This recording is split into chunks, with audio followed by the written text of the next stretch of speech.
Welcome to my channel astrology blessings and guidance. आज हम बात करेंगे अश्विनी नक्षत्र की। आपने मेरी लास्ट वीडियो में समझा कि नक्षत्र यानी constellations is a group of stars जो कि प्लैनेट्स को अपनी एनर्जी देते हैं, और प्लैनेट्स यानी ग्रह उनकी एनर्जी लेकर उस पाथ पर चलते हैं।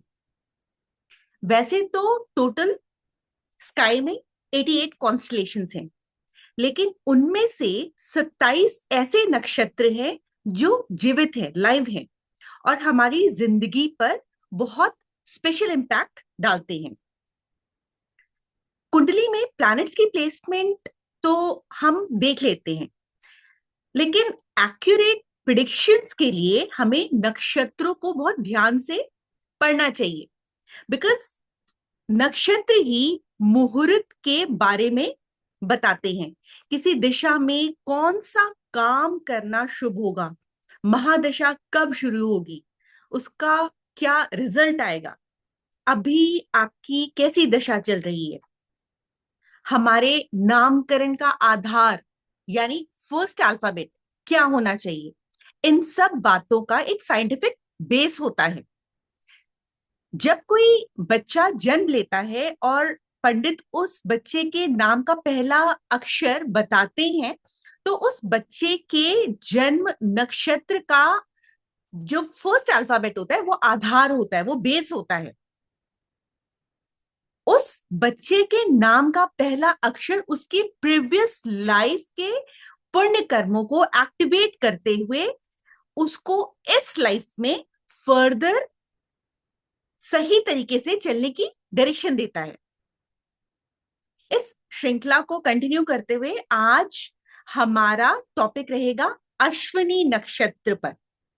यदि मेरी वीडियो लंबी हो जाएगी तो मैं अश्विनी नक्षत्र की जो ये वीडियो है उसको डिफरेंट पार्ट्स में डिवाइड कर दूंगी, part 1, part 2, part 3, depending upon the content. और इस तरह से इंफॉर्मेशन आपको बहुत ही क्रिस्प, क्लियर और कंप्लीट मिलेगी। अश्विनी नक्षत्र 27 नक्षत्रों की सीरीज में फर्स्ट नक्षत्र है, प्रथम नक्षत्र है। अब पहला नक्षत्र है तो इसका मतलब यह हुआ कि यहां से नक्षत्रों ने अपनी जर्नी स्टार्ट की है। इसलिए इस नक्षत्र पे, जो कि पहला नक्षत्र है, इसके ऊपर रिस्पॉन्सिबिलिटी का बर्डन भी बहुत ज्यादा है, और इसलिए ये सारी क्वालिटीज भी आप इस नक्षत्र में जन्मे इंडिविजुअल में देख सकते हैं। As the name suggest, Ashwini, Ashwini यानी घोड़ा, इसकी तिथि है प्रतिपदा यानी पंचांग की फर्स्ट तिथि। इसकी योनि है अश्व, इसका सिंबल है अश्व का मुख या रथ को ले जाते हुए दो घोड़े जो युद्ध की तरफ प्रस्थान कर रहे हैं। अब युद्ध की तरफ ये घोड़े ले जा रहे हैं तो ऑब्वियसली इनमें एक योद्धा की क्वालिटी होगी, ये एक योद्धा को रिप्रेजेंट कर रहे हैं। जो भी इंडिविजुअल इस नक्षत्र में जन्म लेते हैं उनमें कुछ कर गुजरने का नशा होता है, उनका एटीट्यूड योद्धा वाला होता है, उनका फोकस अल्टीमेट होता है। जैसे अर्जुन का फोकस था, उसने मछली की आंख में निशाना जिस तरीके से, जिस फोकस के साथ लगाया था, वही फोकस अश्विनी नक्षत्र के इंडिविजुअल्स में होता है। आपको पता होगा कि किसी भी मशीन की पावर हॉर्स पावर में नापी जाती है, ये हमने साइंस में पढ़ा है। ये हॉर्स पावर टर्म यहीं से ली गई है।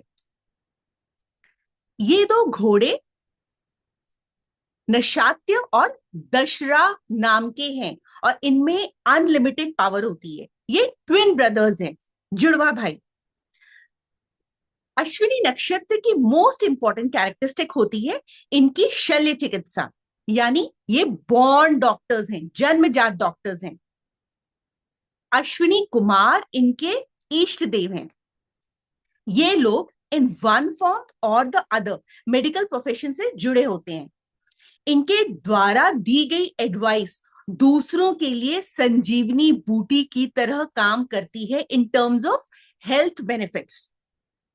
इन केस फॉर सम रीजंस यदि ऐसे व्यक्ति डॉक्टर नहीं है तो ऐसे इंडिविजुअल्स को इस नक्षत्र की पॉजिटिव एनर्जी को अवेल करने के लिए अपने आप को आयुर्वेदा या मेडिकल स्टोर खोलकर या किसी भी तरह से अपने आप को ऐसी पढ़ाई में बिजी रखकर इस एनर्जी की इस नक्षत्र की एनर्जी को यूज करना चाहिए।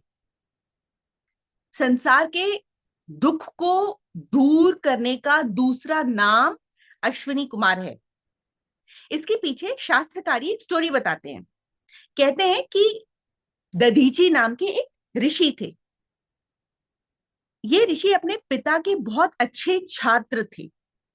इनके पिता का नाम है अथर्ववेद। चारों वेदों में से अथर्ववेद भी एक वेद है और ये वेद इनके पिता के नाम पर है। अपने पिता से ज्ञान पाने के लिए उन्होंने बहुत तपस्या की थी। जब उनको वो ज्ञान मिला तो देवताओं के राजा इंद्र ने उन्हें मधु विद्या का आशीर्वाद दिया। मधु विद्या यानी अमरता पाने का सर्वोच्च ज्ञान। इंद्र ने दधीची को चेतावनी दी कि यदि वो ये ज्ञान किसी को भी देंगे तो दधीची ऋषि का सिर धड़ से अलग कर दिया जाएगा। इंद्र ने कहा कि मैं तुम्हारा सर काट दूंगा। हालांकि स्वर्ग के सभी देवता एंड स्पेशली अश्विनी कुमार इस विद्या को जानना चाहते थे। सब में बहुत उत्सुकता थी। सबको ये अमरता का ज्ञान चाहिए था, लेकिन किसी में हिम्मत नहीं थी। इसलिए अश्विनी कुमार दधीची ऋषि के पास पहुंचे और मधु विद्या का खुलासा करने की उन्होंने दधीची ऋषि से प्रार्थना की।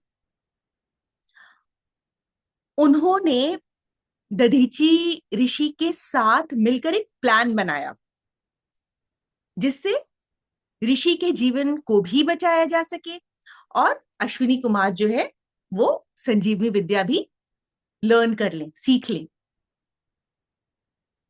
अश्विनी कुमार ने ऋषि को कहा कि सबसे पहले वो उनका सिर काट देंगे। वो दोनों अश्विनी कुमार जो है वो ऋषि का सिर काट देंगे और उनके सिर को एक सुरक्षित स्थान पर रख देंगे, उसको प्रिजर्व कर देंगे। तब जब ये हो जाएगा उसके बाद से ऋषि के सर पे घोड़े का सर लगा दिया जाएगा। उनको उस अश्व के सिर से वो ज्ञान देना है। इस प्रकार से ऋषि ने घोड़े के सिर से, अश्व के सिर से अश्विनी कुमारों को वो ज्ञान दिया, मधु विद्या का ज्ञान दिया। जब इंद्र ने उनका सिर काट दिया तो अश्विनी कुमारों ने उनका ओरिजिनल वाला सिर ऋषि को वापस लगा दिया और अश्विनी कुमार के प्लान के मुताबिक ऐसा ही हुआ। ऋषि दधीची भी वापस जीवित हो गए और अश्विनी कुमार को वो विद्या भी मिल गई जिससे वो किसी मृत व्यक्ति को भी जीवित कर सकते हैं। तब से यह नक्षत्र हीलिंग नक्षत्र कहलाने लगा। हिस्ट्री ऑफ ट्रांसप्लांटेशन यहीं से शायद शुरू हुई है। आगे आने वाली वीडियो में मैं आपको अश्विनी नक्षत्र के 4 पदों के बारे में बताऊंगी कि अलग अलग पद में अश्विनी नक्षत्र का क्या प्रभाव पड़ता है, उनकी कैरेक्टरिस्टिक्स क्या हैं, उनके प्रोफेशन क्या हैं, उनको हम अपनी लाइफ में कैसे यूटिलाइज कर सकते हैं। अगर आपको मेरी ये वीडियो पसंद आई हो तो please like, share and subscribe जरूर करिएगा। अपना समय, प्यार और सम्मान देने के लिए बहुत बहुत धन्यवाद।